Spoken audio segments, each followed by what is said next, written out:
அனைவருக்கும் வணக்கம். என் பெயர் கீதா. நான் எம்எஸ்சி எம்ஃபில் எம்எட் முடித்து ஒரு மெட்ரிகுலேஷன் பள்ளியில் தலைமை ஆசிரியராக பணிபுரிந்து வந்தேன். 2020 வாலண்டியர் ரிட்டையர்மெண்ட்டில் வந்துட்டேன். 2008 ஆல்டர்னேட் தெரப்பி சம்மந்தப்பட்ட ஒரு செமினாருக்கு ஒன்று அட்டன் பண்ணேன். அந்த அட்டன் பண்ணதில் அக்குபங்க்சர் உடைய அந்த ஸ்பீச் கேட்டு I was very much impressed. So 2008 நான் வந்து அக்குபங்க்சர் கற்றுக்கணும் அப்படின்னு சொல்லி அதை கற்றுக்க ஆரம்பித்தேன். அது உள்ளே நுழைஞ்ச பிறகு ரொம்ப இன்ட்ரெஸ்ட், ரொம்ப நாட்டம் ஏற்பட்டது. ஸோ அது சம்மந்தமாக அது ரிலேட்டடாக நிறைய கோர்சஸ் பண்ணேன். ட்ரீட்மெண்ட்டும் என்னோடய ஸ்கூல் ஸ்டூடெண்ட்ஸ்க்கு, டீச்சர்ஸ்க்கு எல்லாத்துக்கும் கொடுத்துட்டு இருந்தேன். இப்போது 2024 வரைக்கும், 2009 2024 வரைக்கும் தொடர்ந்து நான் இந்த அக்குபங்க்சர் துறையில் இருந்துகிட்ருக்கேன். நான் டிப்ளமா முடித்து எம்டி முடிச்சிருக்கேன். இருந்தாலும் ஒரு முறையான சான்றிதழ் வேண்டும் என்பதற்காக இந்த வேர்ல்ட் ஸ்கில் கவுன்சிலிருந்து சர்டிஃபிகேட் வேணும் அப்படின்னு நான் கேட்டுக்கொள்கிறேன். நன்றி, வணக்கம். இன்னைக்கு ஒரு பேஷண்ட்டு என்கிட்ட வந்திருக்காரு. அக்யூட் கோல்டுனால வந்திருக்காரு. அவருக்கு எப்படி ட்ரீட்மெண்ட் கொடுக்குறோம் அப்படின்றத பற்றியான ஒரு வீடியோ இப்போ நம்ம பார்க்க போகிறோம். வந்திருக்கிற பேஷண்ட்டோட ஏஜ் 25 years, இஸ் அ மேல். 2 days பிஃபோர் அவங்க ஃபேமிலியோட வெளியில் போயிட்டு வந்ததில் காரில் போயிட்டு வந்ததுனால அவருக்கு அந்த காற்று பட்டு நேசல் பிளாக்கேஜும் சோர் த்ரோட்டும் பாடி பெயின் அப்படின்னு சொல்லி வந்திருக்காரு. அவருக்கு அவருடைய பல்ஸ் பார்த்ததில் பல்ஸ் வந்து சூப்பர்ஃபிஷியலாக ரொம்ப வந்துட்டு இதுவாக தெரியாது. தென் டங்கோடைய டயக்னோசிஸ் பார்த்தோம்னா ஒயிட் கோட்டு. ஸோ இந்த டயக்னோசிஸ் படி பார்த்தோம்னா எக்ஸ்டர்னல் விண்ட் பேத்தஜனுடைய விண்ட் ஹீட் பேத்தஜனுடைய பிரச்சனையினால் வந்திருக்கு அப்படின்றத தெரிஞ்சுக்கலாம்.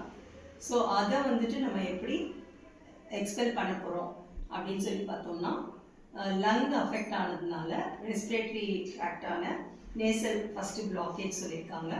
ஸோ அதை நம்ம ரிமூவ் பண்ணணும், சோர் த்ரோட் ரிமூவ் பண்ணணும். ஸோ ரெண்டுத்துக்கும் லங்கோடைய லியோ கனெக்டிங் பாயிண்ட், ஏன்னா இது அக்யூட் கண்டிஷன் அப்படின்றதுனால நம்ம வந்து லியோ கனெக்டிங் பாயிண்டான LU7 வந்து நம்ம செலக்ட் பண்ணுறோம். அதுக்கப்புறம் பாடி பெயின் சொல்லியிருக்காங்க. ஜென்ரலாக கோல்டு வந்ததுன்னா ஃபுல் பாடி பெயின் இருக்கும். ஸோ பெஸ்ட் அனால்ஜசிக் பாயிண்டான ஹீகோ அப்படின்ற LI4 அதுவும் நம்ம போட போகிறோம். அண்ட் தென் நமக்கு லங்கோடைய ப்ராப்ளம் அப்படின்னும் போது UB13 பேக் ஷூ பாயிண்ட், லங்கோடைய பேக் ஷூ பாயிண்ட்டை நம்ம போட போகிறோம்.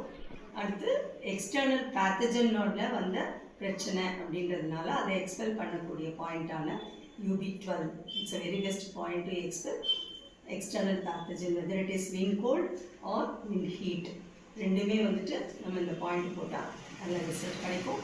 ப்ளஸ் அவங்களுக்கு இம்யூனிட்டியை இன்க்ரீஸ் பண்ணுறதுக்காக டியூ14 செலக்ட் பண்ணி அதையும் அடிஷ்னலாக போட போகிறோம். ஸோ ஒரு பாயிண்ட் நம்ம எங்கே இருக்குது அப்படின்றத பார்த்தோம்னா, LU7 அப்படின்றது நம்ம ரேடியல் சைடில் மணிக்கட்டிலிருந்து ரேடியல் சைடு தம்புக்கு கீழே 1.5 சுண்ட் மேலே styloid process, superior to styloid process, அங்கே LU7 இருக்குது. LI4 வந்து செகண்ட் மெட்டாகார்பல் போனுடைய மிட்டில் LI4 இருக்குது. UB13 அண்டு UB12 வந்துட்டு நம்மளுடைய ஸ்பைனல் ப்ராசஸில் thoracic spine process, second thoracic ப்ராசஸில் 1.5 சுண்ட் தள்ளி UB12, அதுலேருந்து 1 சுண்ட் கீழே UB13. இந்த 2 பாயிண்ட்டும் ப்ளஸ் மேலே நம்ம டியூ14, இது மூணும் நம்ம எப்படி போடுறோம் அப்படின்றத நம்ம இப்போ பார்க்கலாம். முதல்ல நம்ம பேஷண்ட் கிட்ட பேசுவோம். First we have to educate the patient. அவங்களுக்கு என்ன பிரச்சனை அப்படின்றத நம்ம வந்து அவங்களுக்கு சொல்ல போகிறோம். வணக்கம் சார், நான் கீதா, அக்குபங்க்சரிஸ்ட். நீங்கள் அக்குபங்க்சர் தெரப்பி வேணும் அப்படின்னு வந்திருக்கீங்க. உங்களுடைய பிரச்சனையான நேசல் பிளாக்குக்கும் சோர் த்ரோட்டுக்கும் நம்ம அக்குபங்க்சர் ட்ரீட்மெண்ட் கொடுக்க போகிறோம். இது வந்து ஒரு 20 minutes எடுத்துக்கும் உங்களுக்கு. ஸோ உங்களுக்கு டைம் இருக்குது இல்லையா ட்ரீட்மெண்ட் கொடுக்க. இது வந்து நீங்கள் நேசல் பிளாக் அப்படின்றதுனால அந்த பிளாக்கேஜ் ரிமூவ் பண்ணுறதுக்கு லங்கோட பாயிண்ட் போட போகிறேன். அதனுடைய ஆர்கனுடைய இம்பார்ட்டன்ட் பாயிண்டான UB12 அப்படின்னு பேக் சைடில் பாயிண்ட் போட போகிறேன். ஸோ அப்படி போடும்போது உங்களுடைய பனியனை வந்துட்டு கொஞ்சம் தூக்க முடியுமா அவங்களால? ஸோ இப்போ வந்து லைன் பொசிஷனில் தான் நம்ம போடணும் இந்த ட்ரீட்மெண்ட்டுக்கு. ஸோ சைட் லைன் பொசிஷனில் நீங்கள் கொஞ்சம் படுத்துக்கிட்டிங்கன்னா கொஞ்சம் கம்ஃபர்டபுளாக இருக்கும் உங்களுக்கு. ஓகேங்களா? நம்ம போடலாமா? பாயிண்ட் நம்ம போடுறதுக்கு முன்னாடி ஒவ்வொரு பாயிண்ட்டையும் நம்ம ஸ்டெரைல் காட்டன் வச்சு நம்ம அந்த இடத்த வந்துட்டு இந்த இடத்த வந்து நம்ம கிளென்ஸ் பண்ணிக்கணும், ஸ்டெர்லைஸ் பண்ணிக்கணும். ஸ்டெர்லைஸ் பண்ணதுக்கு அப்புறமா தான் நம்ம நீடில் போடணும். ஸோ முதல் பாயிண்ட்டாக நம்ம வந்துட்டு UB12 போடுறோம். UB12 வந்து UB12, UB13, DUE14 இங்கெல்லாம் நம்ம ஸ்டெரைல் பண்ணிட்டோம். ஸ்டெரைல் பண்ணி நீடில் போட போகிறோம். இந்த ஸ்பைனல் ப்ராசஸில் செகண்ட் thoracic போனுடைய ஸ்பைனல் ப்ராசஸ்லேருந்து 1 ஜூன், அதுக்கு 1 ஜூன் கீழே UB13. இது வந்து நம்ம ரொம்ப ஸ்பைன் கிட்ட போடுறதுனால டீப் இன்சர்ஷன் கூடாது. ஸோ 0.5 ஜூன் போட்டாலே நமக்கு கம்ஃபர்டபுளாக இருக்கும். சார் கையில் 2 பாயிண்ட் போடுறேன். சரி. ஸ்டைலாய்ட் ப்ராசஸ் சுப்பீரியரா LU7,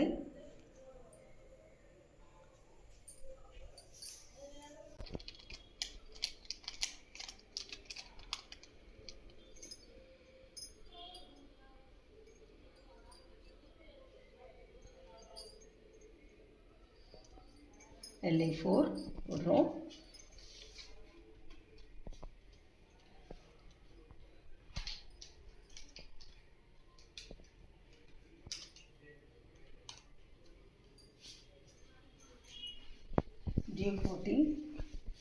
DUE14 போடுறோம். DUE14 வந்து very best immune enhance point. So அதை போடுறது மூலமாக அவங்களுக்கு அந்த சோர் த்ரோட்டும், நேசல் பிளாக்கேஜ், கோல்டு, இந்த 3மே வந்துட்டு சீக்கிரமாக க்யூர் ஆகிடும். ஸோ ஒரு நீடில் போட்டு நம்ம வந்து ஒரு 20 minutes வச்சுருக்கணும் பேஷண்ட். தேங்க்யூ.